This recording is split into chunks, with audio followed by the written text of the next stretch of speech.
Assalamualaikum warahmatullahi wabarakatuh. Perkenalkan kami dari kelompok 2. Di sini kami akan menjelaskan tentang evaluasi kelayakan proyek dari Burjo Karanggayam, Yogyakarta. Sebelumnya, izinkan saya untuk memperkenalkan anggota dari kelompok 2. Yang pertama ada saya, Ratih Puryanti dengan NIM 410141925 dan rekan saya Ita Sulianti dengan NIM 410141932. Sebelum masuk ke tentang studi kasus evaluasi kelayakan proyek dari Burjo Karanggayam Yogyakarta, di sini kami akan menjelaskan sedikit tentang materi evaluasi kelayakan proyek yang akan dijelaskan oleh teman saya Ita Sulianti. Kepada Ita, saya persilahkan. Terima kasih, Ratih Puryanti. Selanjutnya, saya akan menjelaskan mengenai materi evaluasi kelayakan proyek. Evaluasi kelayakan proyek bertujuan untuk menilai kelayakan suatu gagasan, usaha, atau suatu proyek. Evaluasi ini sangat menarik untuk dibicarakan lebih lanjut karena terkait dengan aspek finansial. Proyek sendiri adalah suatu rangkaian aktivitas yang direncanakan untuk mendapatkan manfaat dengan menggunakan sumber-sumber yang mempunyai titik waktu berakhirnya aktivitas. Untuk mengevaluasi kelayakan proyek dapat digunakan metode payback period atau PP, Net Present Value atau NPV, dan Internal Rate of Return atau IRR.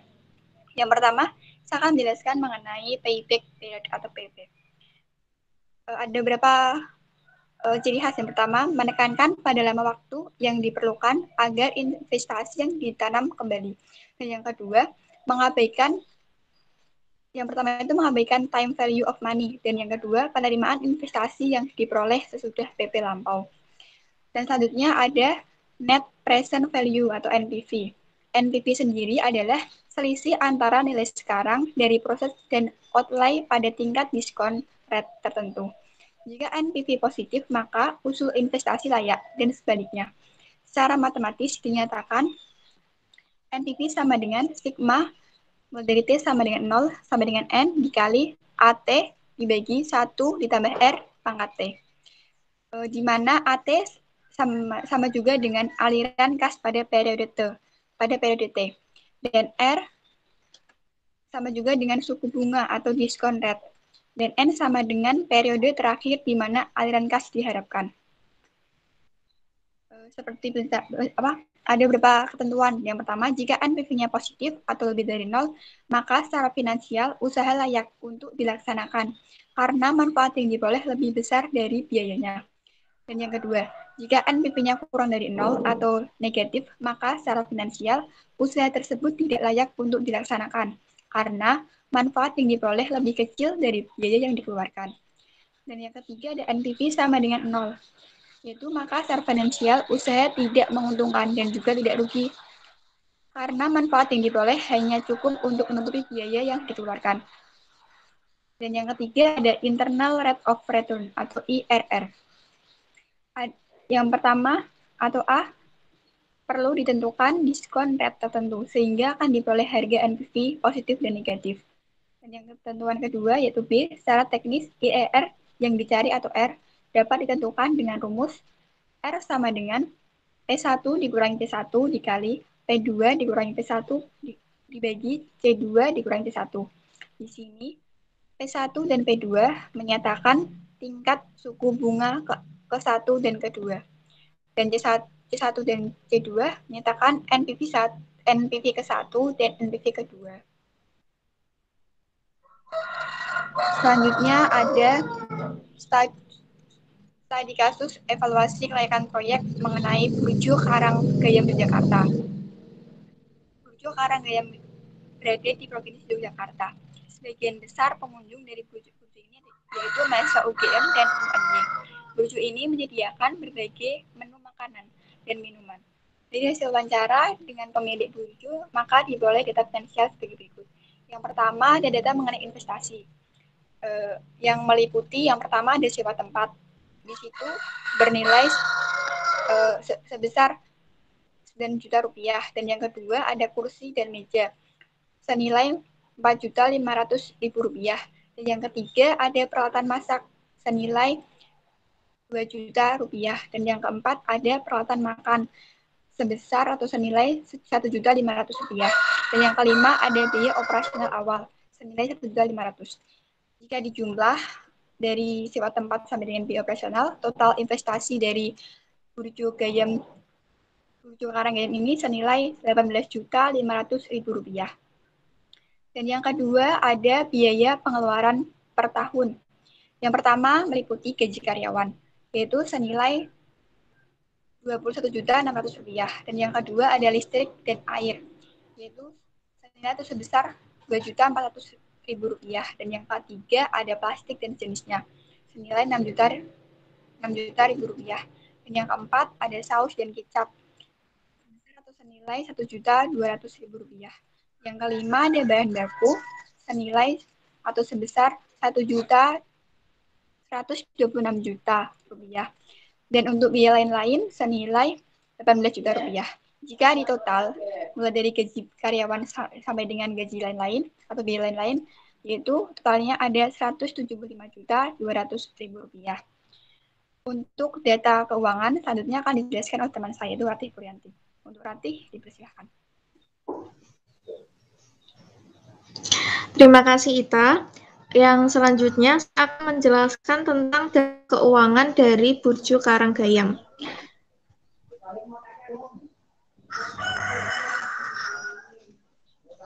Yang pertama tadi yaitu ada investasi. Investasi dari Burjo Karanggayam ini sebesar 18.500.000. Kemudian untuk pendapatan per tahun dari Burjo Karanggayam ini yaitu sebesar 225 juta. Kemudian untuk biaya pengeluaran per tahun yaitu sebesar 175.200.000. Kemudian untuk depresiasi per tahun sebesar 4.749.996 rupiah. Kemudian untuk pajak PBB per tahun yaitu sebesar 200.000 rupiah. Nah, di sini yang pertama kita harus menghitung total expense selama 1 tahun dari Burjo Karanggayam. Untuk menghitung total expense yaitu rumusnya adalah biaya pengeluaran per tahun ditambah dengan biaya depresiasi per tahun. Tadi didapatkan bahwa biaya pengeluaran per tahun yaitu sebesar 175.200.000 rupiah ditambah dengan biaya depresiasi yaitu sebesar 4.749.996 rupiah. Sehingga didapatkan bahwa total expense selama 1 tahun yaitu 179.949.996 rupiah. Kemudian setelah kita menghitung total expense dari Burjo Karanggayam selama 1 tahun, selanjutnya kita akan menghitung profit dari Burjo Karanggayam selama 1 tahun. Rumusnya yaitu revenue dikurangi total expense dikurangi pajak ditambah dengan depresiasi. Revenue ini sama dengan pendapatan per tahun atau omset per tahun dari Burjo Karanggayam yaitu sebesar 225 juta, kemudian dikurangi dengan total expense yaitu sebesar 179.949.996 rupiah, dikurangi dengan pajak sebesar 200.000 rupiah, kemudian ditambah dengan depresiasi yaitu sebesar 4.749.996 rupiah. Sehingga kita dapatkan bahwa profit selama 1 tahun dari Burjo Karanggayam yaitu sebesar 49.600.000 rupiah. Nah, di sini profit dari Burjo Karanggayam dari setiap tahunnya itu diperkirakan sama.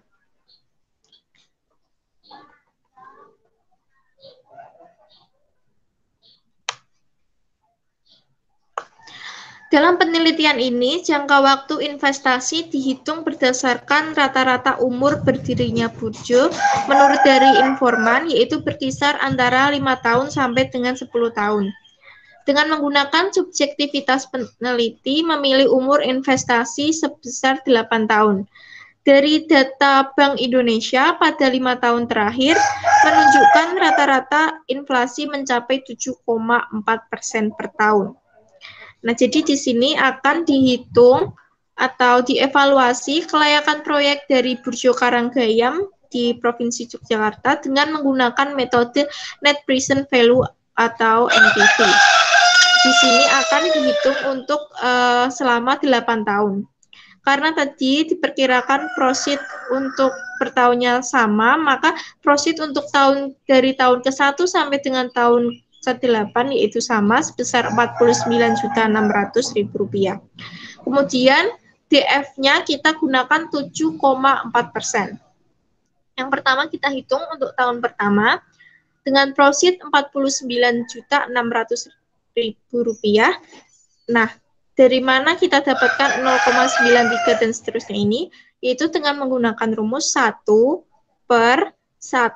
ditambah dengan DF yaitu sebesar 0,074 dipangkatkan dengan tahunnya. Tahunnya itu 1, berarti 1/1,074 pangkat 1. Sehingga DF untuk tahun pertama kita peroleh 0,9310986696. Sehingga untuk PV profit tahun ke-1 yaitu profit pada tahun pertama dikalikan dengan nilai DF pada tahun pertama. Jadi 49.600 dikali dengan 0,9310986696 sehingga kita peroleh PV profit untuk tahun pertama yaitu sebesar 46.482.495,32 rupiah.